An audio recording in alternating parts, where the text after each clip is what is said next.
The last 10 months of this young woman's life are going to be spent writhing in torment, but her agony and ultimate demise are not caused by disease or injury.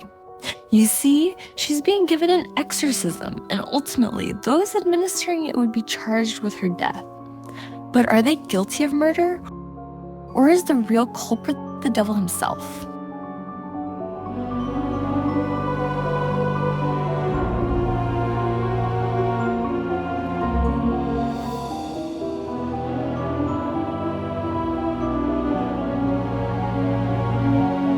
Anneliese Michel was a German woman who underwent 67 Catholic exorcism rites during the year before her death.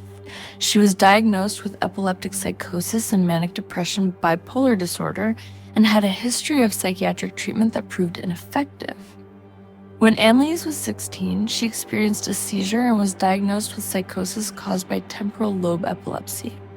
Shortly thereafter, she was diagnosed with depression and was treated by a psychiatric hospital. By the time that she was 20, she had become intolerant of various religious objects and began to hear voices. Her condition worsened despite medication, and she became suicidal. After psychiatric medications failed to improve her symptoms, Anneliese and her family became convinced she was possessed by a demon. As a result, her family appealed to the Catholic Church for an exorcism. A family friend of the Michels requested an elderly Jesuit priest named Adolf Rodovik come visit Anneliese, but he declined due to his old age. In 1975, a local priest, Father Ernst Alt, came to believe that she was suffering from a genuine demonic possession and urged the church to allow an exorcism. In August 1975, the church granted Father Alt the permission of performing a small exorcism upon Michel. Pope Leo XIII's rites called Exorcism against Satan and the Apostate Angels was a rite which any priest could recite as it doesn't require episcopal approval. However, in September of that year, Father Rodowik visited Anneliese with Alt and wrote a detailed report of her case to the bishop, arguing that this was a case of genuine demonic possession and the church should allow them to perform the major rite of exorcism. Eventually, the church granted Salvatorian priest Arnold Renz permission to conduct an exorcism. Renz performed the first session on the 24th of September.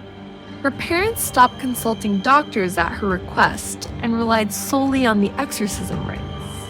A total of 67 exorcism sessions, 1 or 2 each week lasting up to 4 hours each, were performed over approximately 10 months in 1975 and 1976.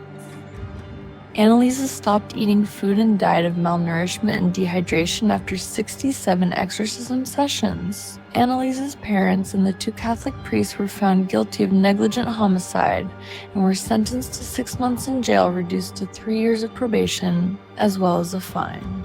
The Catholic Church retracted the claim that she was possessed and has since described her as mentally ill.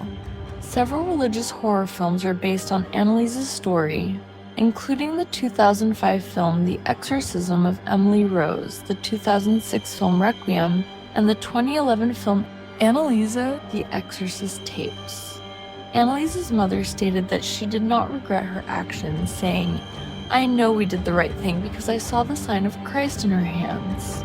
On the 6th of June 2013, a fire engulfed the house where Anneliese had lived, although the local police determined that it was a case of arson. Some believe it was the product of supernatural forces. To this day, the possession of Anneliese remains one of the most well-known and controversial cases of demonic possession in history. But was this truly a case of a demonic entity hijacking a young woman's physical being, or a mentally ill victim driven to death by superstition and ignorance?